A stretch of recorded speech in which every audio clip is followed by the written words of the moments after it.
Libo-libo ang nakiisa sa ikalawang bersyon ng inaabangang Red Deer Philippine Fiesta sa Red Deer, Alberta.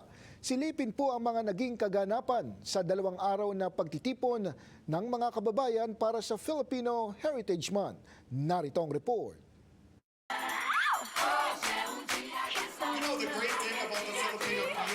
Ang ikalawang taon ng Red Deer Philippine Fiesta, 3 beses na mas malaki kumpara noong isang taon ayon sa mga organizers.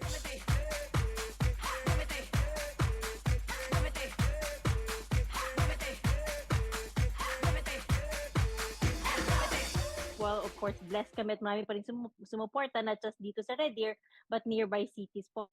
If I'm not mistaken, ang head count po namin total for 2 days, kasi this time 2 days po tayo. June 1 and 2 was 6,585, if I'm not mistaken po. Mas marami po ang nakipiesta at mas naging hype po yung event natin dahil sa mga maraming businesses na nag-participate. They were requesting na to make it 3 days daw next year. And I was like, oh my goodness, sa 2 days pa lang patay na kami. What more 3 days? Kasi ang ibang tao gusto nga nila ng more happenings nga po, right?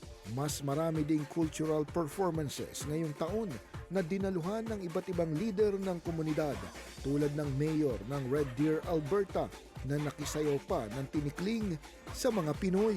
Kahit yung ibang lahi na nag-participate dun sa mga booth natin, they are all we're all in awe at na-overwhelmed positively dahil sa dami nung nag-participate and nagkaroon ng magandang impact dun sa kanilang business. Yung unity ng mga tao, no, na pumunta po doon sa event to support us, and we are very blessed also that the mayor was there, the vice congen also was there. So nakakataba po ng puso yung suporta ng tao, yung tiwala ng tao sa Eufeia.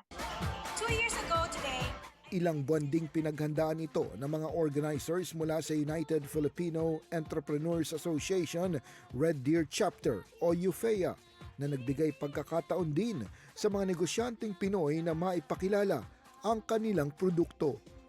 Pansin ko ron is yung longing nila for that kind of event, yung fiesta fields, yung mga ganon, kasi doon sa event maraming street food, no? Hopefully next year, Ron, outdoor would be great. Some of them are requesting na dapat meron ding Ferris wheel, so we'll see how that goes. Simpleng pagdiriwang man ito ng Filipino Heritage Month, malaking bagay daw ito sa mga kababayan sa Alberta na sakit makaranas ng Filipino Style Festival. Parang nag-meet up sila in one place. Like having meet up all the families from Red Deer, Edmonton, actually from Saskatchewan. Like we have friends na talaga dumayo po talaga. That's So right. parang yung fiesta feel talaga sa Pilipinas na Kahit nasa ibang bansa tayo and we've been living here like for so long and away from our home country, na ito pa rin tayo, Filipino pa rin tayo, and may oras pa rin tayo para sa isa't isa. Dito sa Red Deer kasi, we aim po na may unity talaga. So, lahat po, like na-mention ni May a while ago, na lahat, different groups po dito talagang nag-collab po kami lahat to help. So, kaya po we always have this hashtag atin ito, kasi whatever event po dito sa Red Deer, we make sure na lahat po nagsusuportahan talaga.